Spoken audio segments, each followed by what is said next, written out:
Welcome to Threatsafe. This is our podcast to help SMEs and SMBs and the people who manage IT within those businesses or responsible for IT to get the very best from the technology that they deploy and then also to manage their cyber security. Let's listen to this week's podcast. Hello everybody, welcome to Threatsafe episode 17. I'm Martin Roberts, Managing Director of Neuways, a Zen Zero company, and I'm here with Toby Stevenson, Chief Technology Officer at Neuways, a Zen Zero company. Right. Hello, everybody. Again, I will repeat myself from previous episodes to say this is aimed typically at people who are in charge and responsible for IT in SMEs and SMBs, but don't necessarily execute it.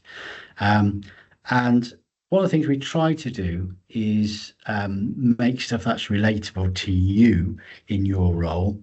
And we cover subjects, the whole breadth of IT within SMBs and SMEs.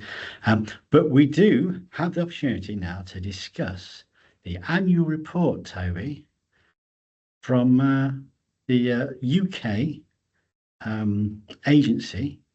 Yeah, the NCSC, the National Cybersecurity Centre. Okay. Now, there's one that we reviewed this earlier on, Toby, and we thought the one subject we thought we won't talk about is the go on. Post-quantum cryptography and the concerns around that. Okay. If anybody's really interested in that and wants to hear our opinion on it, what I suggest you do is send us a message. We can have a session on that if and we can talk about that.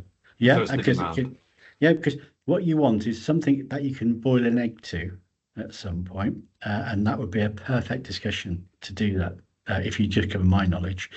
However, it'd be different for yours.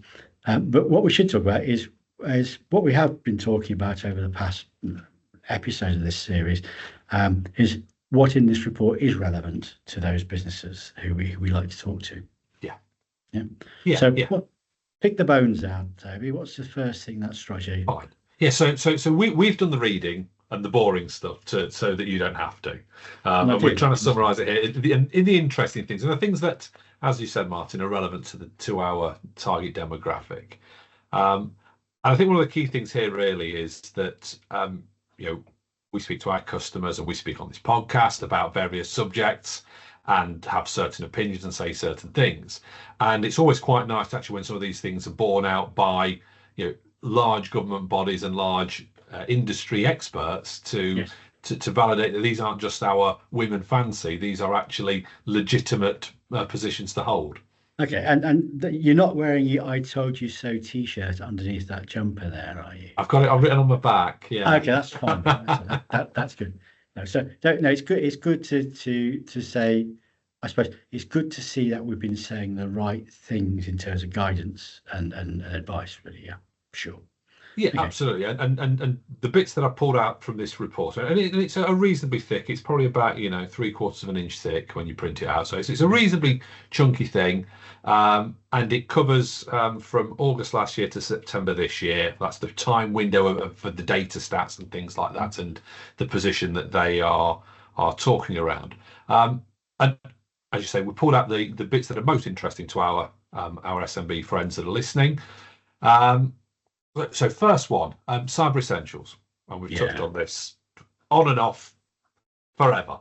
I know. And really interesting, not a huge surprise, but interesting that it's been validated by the data from the NCSC.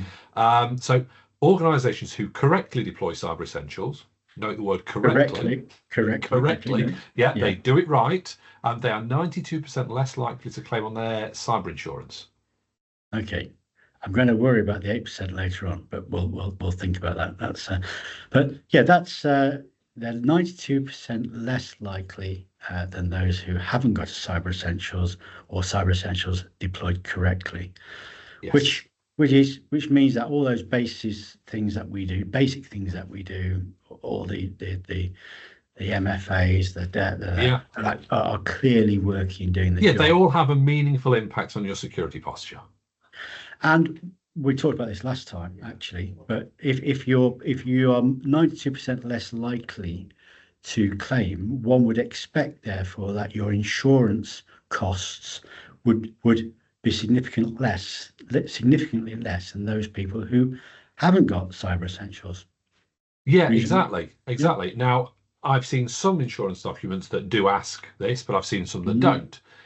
Now, with this report having come out in the last month or so, there's every chance that as we go through next year, it will start to be a question that's on there, because if 92% less claims by having cyber essentials, maybe that's a metric that the insurers will want to try and capitalize on.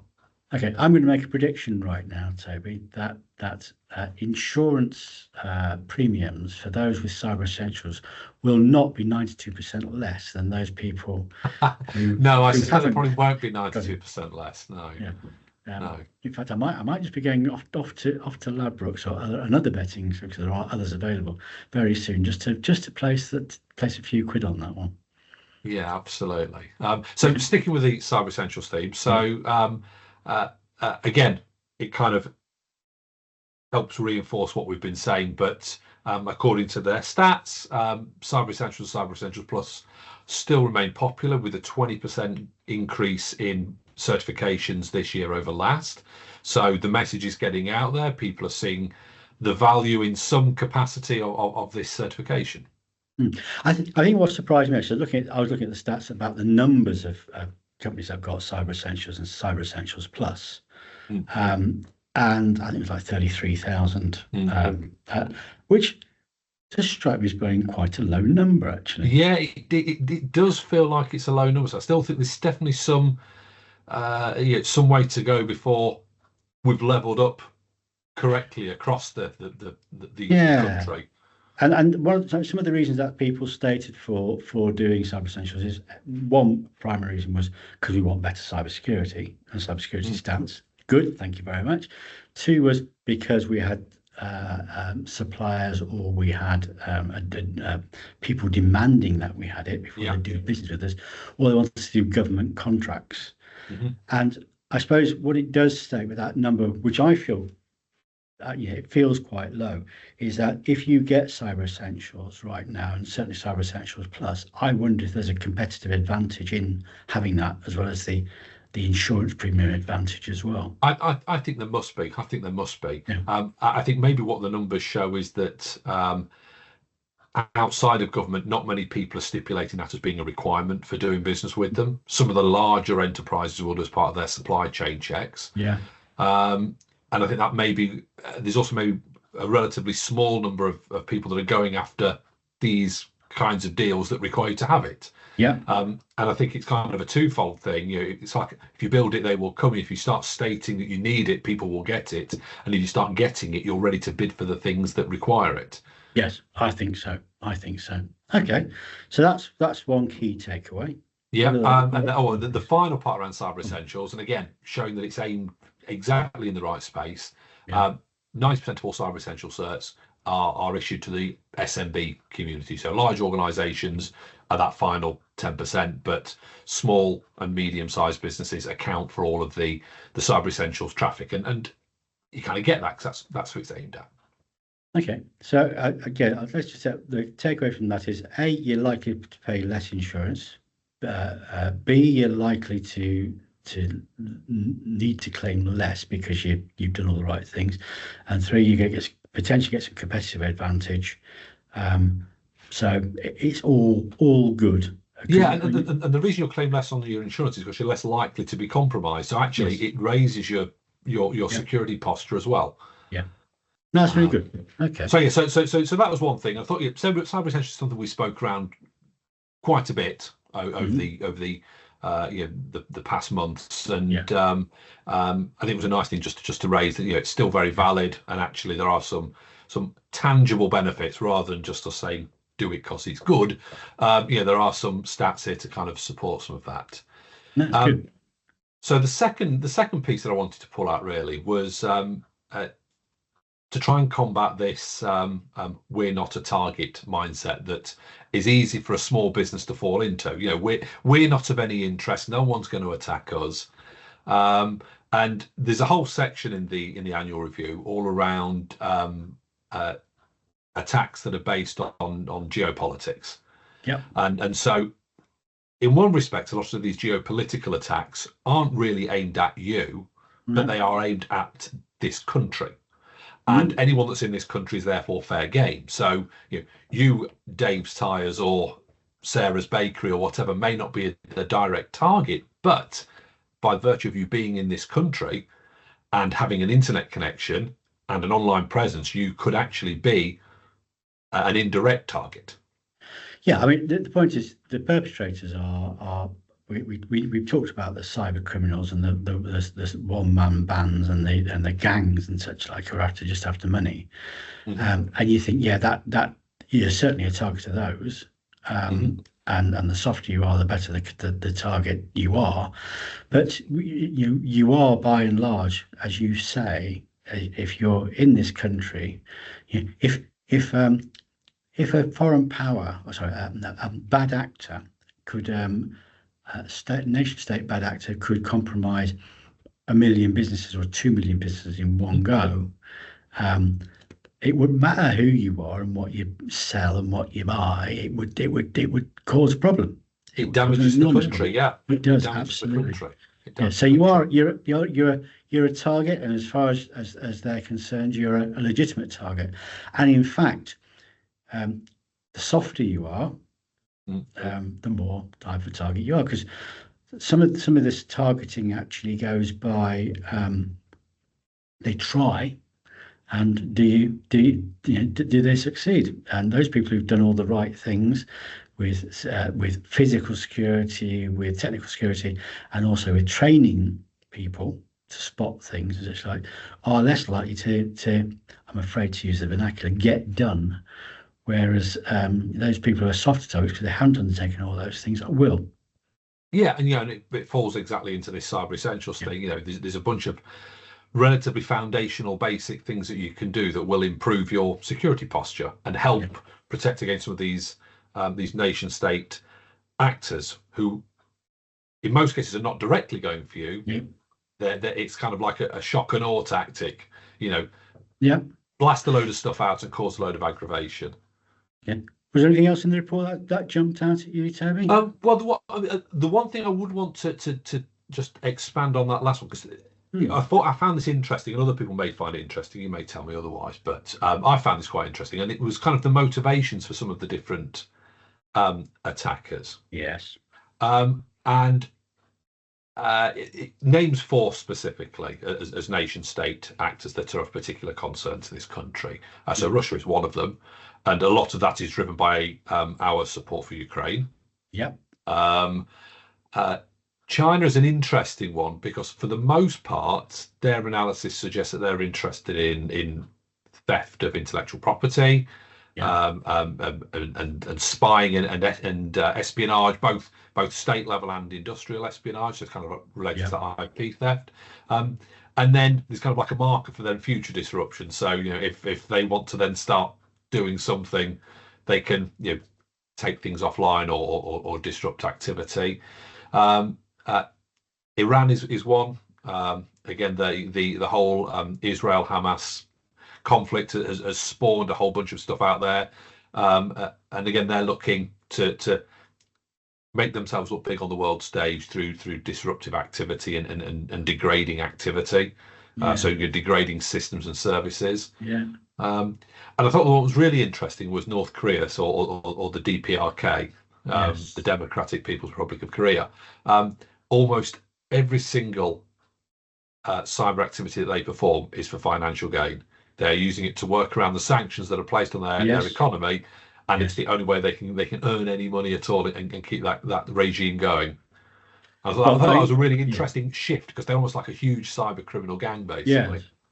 Well, I think I'm going to sound as though I'm an authoritative source on geopolitics, but I'm not. So I'll caveat all this. But obviously, the recent events, the Russian economy is struggling. It's now reaching a very serious pinch point. So there will be potentially a shift, not just for upsetting other nations who are involved in supporting Ukraine, but also there's the financial requirement to shore up the economy. So that activity will potentially grow. And then if we talk about influence, political influence as well, of course, with the issues, the news from Syria, and the involvement of both Russia and such like there, but more importantly, Iran's support of Syria, and now that's a lost cause. There may well be again a shift of mindset there about moving the activities to sustain or to increase influence or replace that influence that they had. So we can see potentially a lot of activity there in the coming 12 months. Yeah, exactly. Yeah, I mean it's a very complex subject, and obviously we're broad brushing with a very broad brush at the moment. But I think I may just have Newsnight on the phone here wanting to talk to me. Or no, it isn't. No, it's something else entirely. Okay, there we are. Good. And then the final thing that I pulled out of the report, really, and again, it's a stat-based one. So if you are a notable entity in the UK, you can go to the NCSC if you happen to get hit with a cyber attack. So government agencies and things like that would refer to the government body to help with incident response and things like that. A notable one from kind of the last 12 or so months was the British Library, where they got hit with ransomware and it took forever and a day to resume service and operations. So the NCSC is saying that serious incidents are up almost 20% over the previous year. So again, the severity of attacks is significant, and almost a threefold increase in the number categorised as critical. So when they are hitting these big government bodies, they're hitting them hard. We saw the one with the outsourced blood testing company again. That would fall into this because it kind of hits government agencies and huge impact to operations. So you're disruptive and a big impact to the life as we know it. Yeah, no, it's a very, very interesting report. What we may do is we may return to that in future episodes. Toby, we've had a couple of occasions this week where we've been slightly frustrated, haven't we? When we've been to see customers. Yeah. So tell me about it. Yeah. So as we say every week, our mission here is to try and make everyone a little bit safer. We do this with complete honesty, and we're not a charity. We charge for our services and we charge for the products that we sell. But we are we're doing this all for the greater good and to help protect our customers. And so, as you alluded to, slightly frustrating when we give all this great advice and people see it as a sales ploy. Well, we need to be careful, obviously. I mean, the problem is that, of course, people don't like to spend more money. Yes. And they need to. The problem is, and we've said this numerous times before, when you're investing in certain services and products to keep you safe, if it's doing its job well, you don't see the benefit of it. It's like insurance. Yeah, if it's doing a really good job, and you and I have had this discussion a couple of times on this podcast. Why am I paying for this spam filtering? Because I don't get any spam. Is often the question. Yes. Why am I paying for this service? Because I'm not getting that. And the point is, it's working.